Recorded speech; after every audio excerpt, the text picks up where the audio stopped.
तो सबसे पहले यहाँ पर आंकड़ा आता है गुजरात का। गुजरात के ये आंकड़े सबसे महत्वपूर्ण भी हो जाते हैं। देखिए, खुद प्रधानमंत्री नरेंद्र मोदी वहीं से आते हैं, तो पूरे देश की भी नजर इन आंकड़ों पर यहाँ पर टिकी होती है। तो गुजरात का आंकड़ा देखिए, ये 26 सीटों का है, जहाँ पर एनडीए क्लीन स्वीप करती हुई साफ साफ यहाँ पर नजर आ रही है। और देखिए, न्यूज 18 इंडिया के मेगा एग्जिट पोल में गुजरात के नतीजे 2019 जैसे ही दिखाई पड़ रहे हैं। भारतीय जनता पार्टी एक बार फिर से गुजरात में क्लीन स्वीप कर सकती है। ये बहुत बड़ी खबर के साथ बहुत बड़ा एग्जिट पोल आप न्यूज 18 इंडिया पर देख रहे हैं। और बीजेपी सभी 26 सीटें जीत सकती है। ये मेगा पोल का महा एग्जिट यहाँ पर आपको एग्जिट पोल दिखा रहे हैं। 26 सीटें हैं कुल गुजरात में, 26 सीटों पर क्लीन स्वीप करती हुई एनडीए यहाँ पर साफ तौर पर नजर आ रही है। बाकी जो राज्य हैं उनके आंकड़े भी यहाँ पर आपके सामने हम रखेंगे, लेकिन गुजरात का आंकड़ा सबसे ज्यादा महत्वपूर्ण हो जाता है। पुरजोर कोशिश यहाँ पर बीजेपी की ओर से की गई थी कि जितनी मेहनत है उसको जमीनी स्तर पर यहाँ पर उतारा जाए, यानी कि अपना प्रदर्शन जो 2019 का था वो बरकरार 2024 में एग्जिट पोल में निकलकर सामने आ रहा है कि भारतीय जनता पार्टी रखने जा रही है। आगे बढ़ते हुए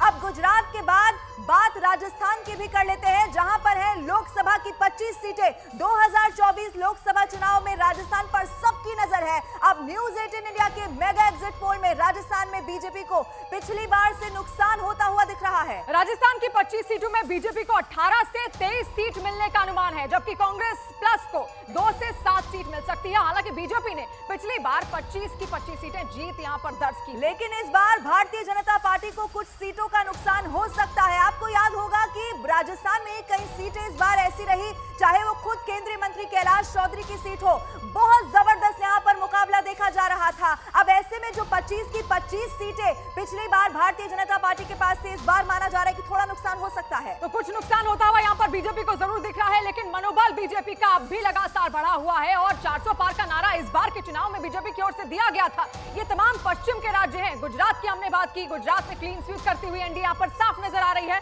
और अब आप यहां पर राजस्थान के आंकड़े देख रहे हैं। राजस्थान में थोड़ा नुकसान जरूर है, लेकिन मनोबल अभी टूटा नहीं है और कांग्रेस प्लस को 2 से 7 सीटें 25 में से राजस्थान में मिलती हुई दिख रही हैं। और एक बार आगे बढ़ते हुए बात उस राज्य की भी कर लेते हैं जहां पर है भारतीय जनता पार्टी की ही सरकार राज्य में, वो है मध्य प्रदेश। और मध्य प्रदेश को लेकर पुरजोर कोशिश यहां पर चुनाव प्रचार में की गई थी। अब मध्य प्रदेश के आंकड़े क्या कहते हैं वो भी जरा आपको बता देना चाहते हैं। मेगा एग्जिट पोल में मध्य प्रदेश में Bharatiya Janata party clean sweep करती हुई दिखाई दे रही है। तो एक राज्य था गुजरात, जहां पर क्लीन स्वीप करती हुई यहां पर भारतीय जनता पार्टी नजर आ रही थी, और अब ये राज्य है मध्य प्रदेश। मध्य प्रदेश की 29 सीट में बीजेपी के 26 से 29 सीट जीतने का अनुमान है। वहीं कांग्रेस के 0 से 3 सीट जीतने का अनुमान यहां पर जताया जा रहा है। अगर बीजेपी क्लीन स्वीप करती है तो इसका मतलब यह है कि पूर्व सीएम कमलनाथ का गढ़ यहां पर जो छिंदवाड़ा भी है, इस बार कांग्रेस हार रही है। ये जो डेटा हम आपको दिखा रहे हैं जरा देख लीजिए। भारतीय जनता पार्टी को 26 से 29 सीटें यहां पर माना जा रहा है मिल सकती है, और कांग्रेस की अगर बात की जाए तो 0 से 3 सीटें यहां पर इनके खाते में जा सकती हैं। यानी कि भारतीय जनता पार्टी हो सकता है जो पिछड़ा प्रदर्शन था उसे यहां पर बरकरार रख सकती है। तो हर बार की तरह इस बार भी प्रदर्शन को और ज्यादा बेहतर करने का प्रयास यहां पर किया गया, और हमने देखा कि इन 7 चरणों में किस तरीके से पुरजोर तरीके से हर पार्टी जमीनी स्तर पर उतरकर जनता के बीच पहुंची। कई सारी रैलियां हुई, कई सारी राजनीतिक बयानबाजी भी देखने को मिली, लेकिन अब ये आ चुके हैं एग्जिट पोल। और न्यूज 18 इंडिया के ये मेगा एग्जिट पोल इस वक्त आप देख रहे हैं, उनके आंकड़े हम आपके सामने यहां पर रख रहे हैं। और कुछ खास मेहमान हमारे साथ न्यूज 18 इंडिया के इस मेगा एग्जिट पोल पर चर्चा करने के लिए हमारे साथ मौजूद हैं। आपका तारुफ करवा देते हैं। अमित जमई समाजवादी पार्टी से हमारे साथ मौजूद हैं, आपका बहुत बहुत स्वागत है। इनके अलावा हमारे साथ सुभाष राय भी हैं कांग्रेस से, शाजिया इल्मी भारतीय जनता पार्टी से हमारे साथ मौजूद हैं, AK वाजपेयी एलजेपी से है, विवेक श्रीवास्तव भी हमारे साथ मौजूद है। आप सभी का बहुत बहुत स्वागत है। शुरुआत शाजिया इल्मी जी आपसे हम करना चाहेंगे। वो भारतीय जनता पार्टी जो अलग अलग चुनाव में माना जाता था कि ये तो उत्तर भारत की पार्टी है, क्या दक्षिण भारत की पार्टी है, अब क्या भारतीय जनता पार्टी एग्जैक्ट पोल जो सामने आए हैं उसके मुताबिक क्या पूरे भारत की पार्टी बनने जा रही है? बिल्कुल, और मुझे लगता है कि पूरे सेंटर में है भारतीय जनता पार्टी, ये न्यूक्लियस के तौर पर है और बाकी सारी पार्टियां इसके इर्द गिर्द हैं। कहते थे ना left of centre, right of centre, लेकिन यही सेंटर हो गई है भारतीय जनता पार्टी।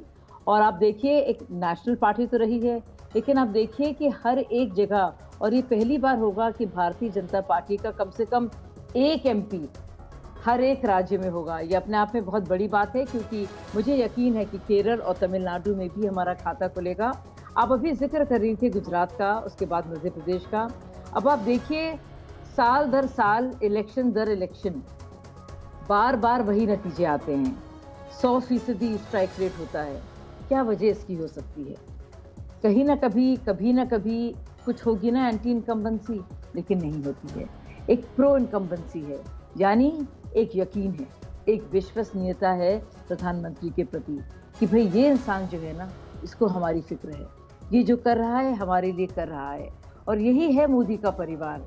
तो जो लोग जिसको राजनीति देखते हैं और अपने खानदानों को जिताने के लिए उस राजनीति का इस्तेमाल करते हैं, प्रधानमंत्री जी अच्छी नीतियों के जरिए हर एक इंसान का, एक आम इंसान के परिवार को बेहतर करते हैं, खुशहाली लाने की कोशिश करते हैं और कुछ ना कुछ तरीके से लगातार जन कल्याण नीतियों के जरिए एक लोगों के साथ एक राब्ता बनाते हैं, जो एक अटूट रिश्ता होता है एक वोटर का अपने नेता के साथ या अपने सेवक के साथ।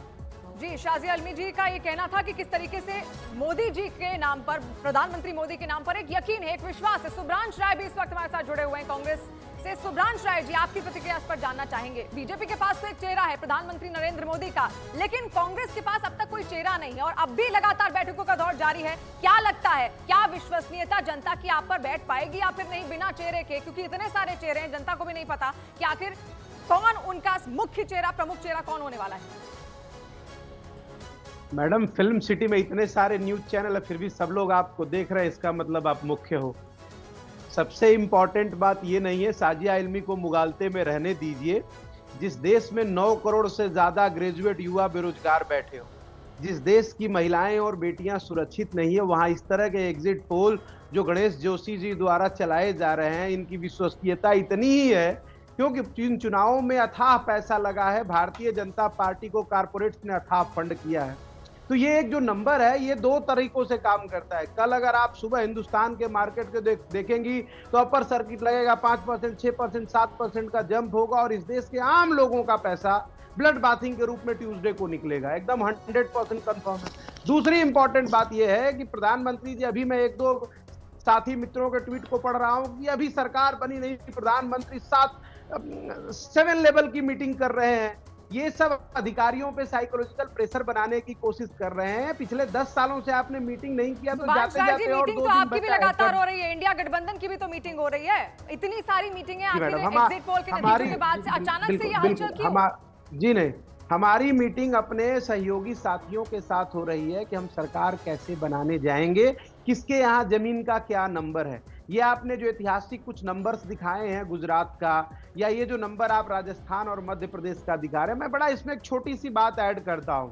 इन सारे जगहों पे ना भारतीय जनता पार्टी ने पिछले 10 सालों में अपने हाईएस्ट 100% मार्क्स को हिट कर रखा है। अब यहां से ये डाउन जा रहे हैं, तो अगर ये डाउन जा रहे हैं तो इनके मार्क्स बन कहां रहे हैं? आज भी मैं साजिया ने कह तो दिया कि हर राज्य से इनका एक एमपी होगा, लेकिन ये कहना भूल गई कि जहां एजुकेशन है वहां गंदगी और कीचड़ की कोई संभावना नहीं होती। इसलिए साउथ से तो ये कंप्लीटली साफ है।